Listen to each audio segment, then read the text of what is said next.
You're listening to international investment advisor Doug Goldstein on the Goldstein on Gelt show, the financial show where we'll talk about how you can make the most of your money.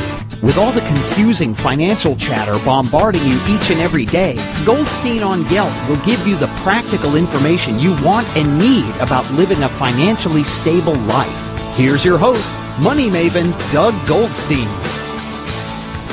Okay, we are back. We are talking to Ofer Amsalem, who is the founder of Sweet NKarem, which is a boutique chocolate and ice cream manufacturer.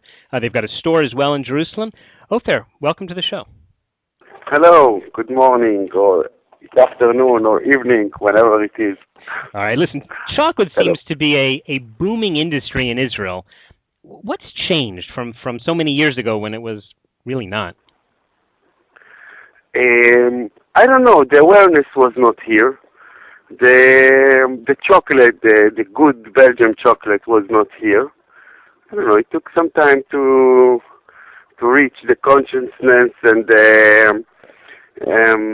the request was not here. I think. Man, okay. When I opened like 6 years ago, it was really only for somebody that was abroad and knew it from over there.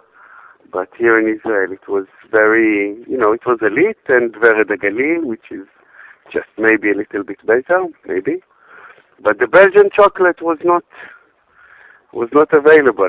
So when you say Belgian chocolate, are you referring to the recipe that you use, or is there actually something coming from Belgium that goes into your chocolate? Yes, the raw material coming from Belgium, we melt it here. And we add the fresh cream and the flavors. But the good stuff, the people that bring it here, they started like 6-7 years ago, the incoming of very fine, best quality chocolate.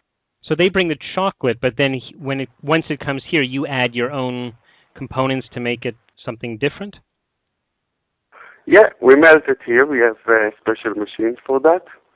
Tempering machine for each kind of chocolate, white, milk, no sugar, dark, of course.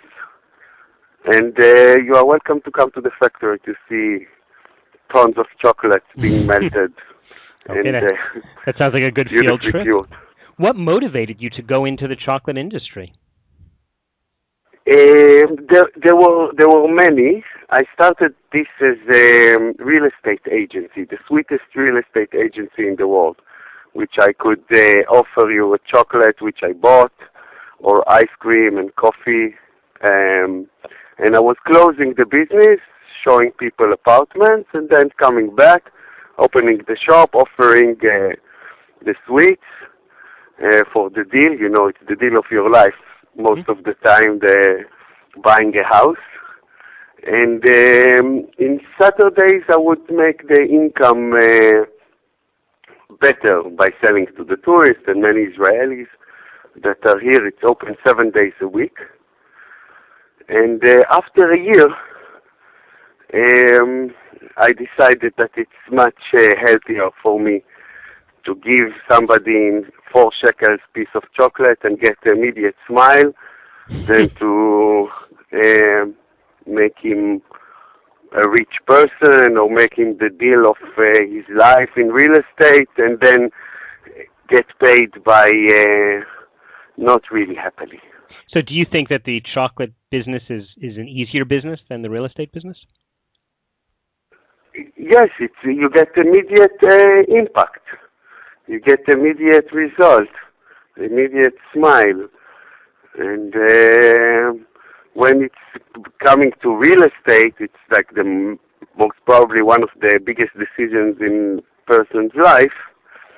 It was much easier, and it's much harder for him to appreciate me, because it takes a little while to see how well and how smart it was to buy a house in NKarem. Mm-hmm. But the prices were at least 5 times in the last 5 years. When the economy is down, when people are having trouble, don't you think that the first thing they would stop buying would be boutique chocolate? No, it's the last. It's the last because everyone needs it's really chocolate. cheap. Yes, it's really cheap. The 4 shekels piece of chocolate or 12 shekels ice cream. Mm-hmm.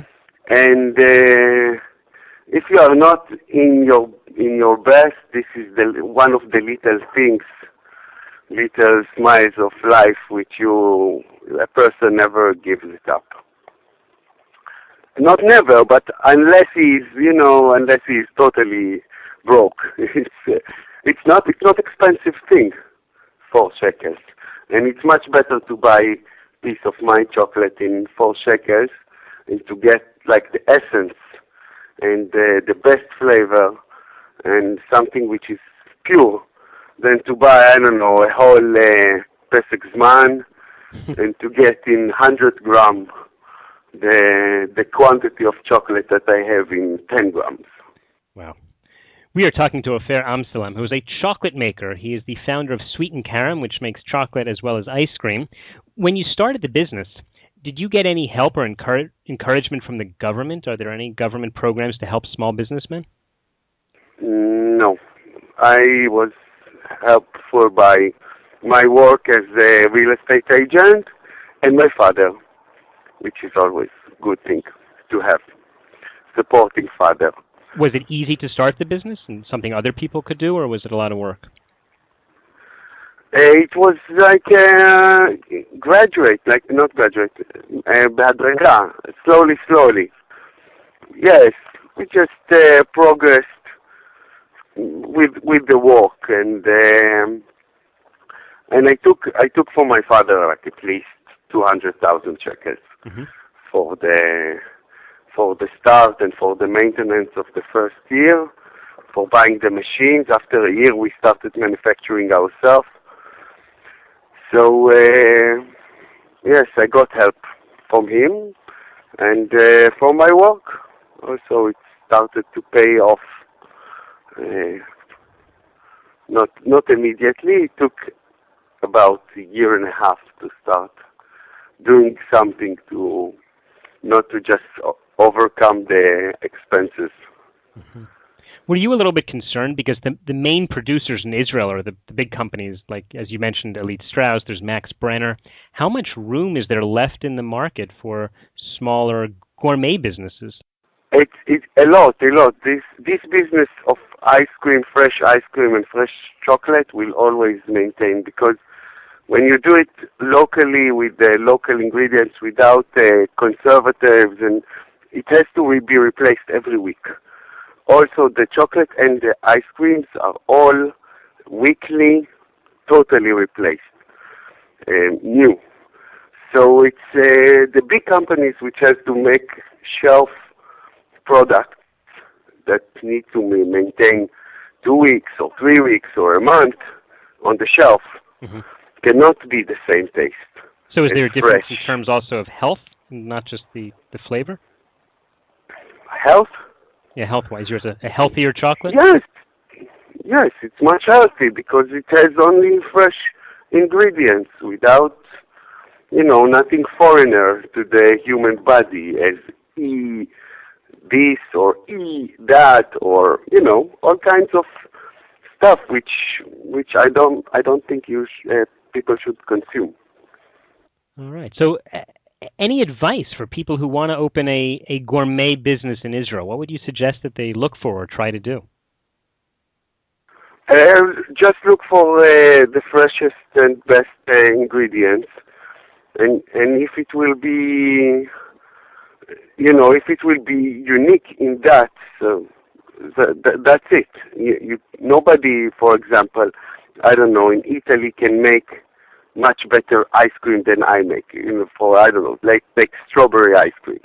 It's combination of strawberry, water, and sugar.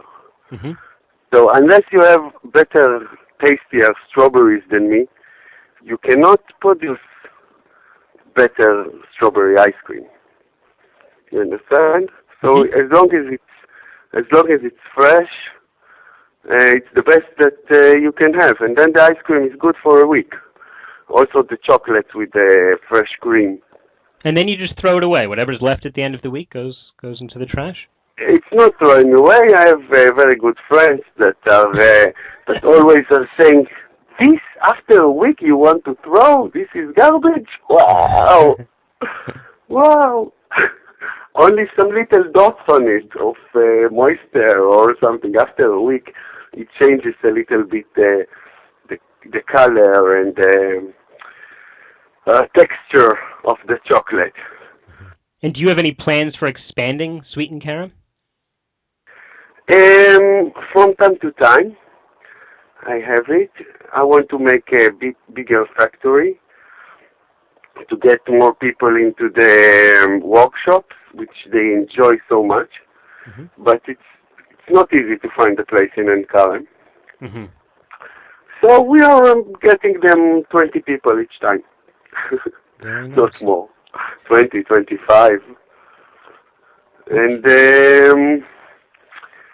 it's part of the magic also, the smaller issue of that.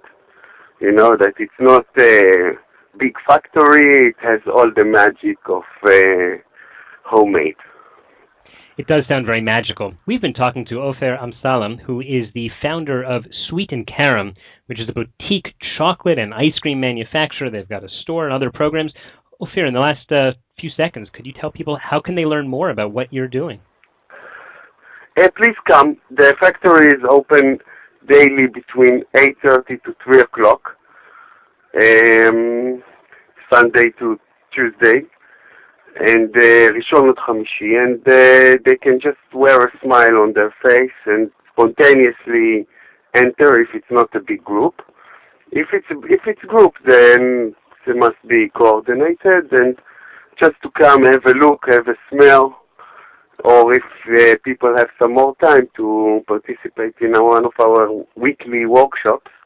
It's going to be every weekend in Friday now, the whole of December.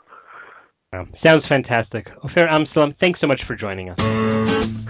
You're welcome. Thank you for calling. You've been listening to the Goldstein on Gelt show with money maven Doug Goldstein. Doug's weekly radio show is heard around the world, but if you miss it, you can download the podcast at www.goldsteinongelt.com. The Goldstein on Gelt show gives you up-to-date financial ideas so you can get on the path to financial freedom. If you'd like your questions answered on the air or off, send Doug an email to doug@profile-financial.com. It's your money for your future, so join Doug every week to build your wealth on the Goldstein on Gelt show.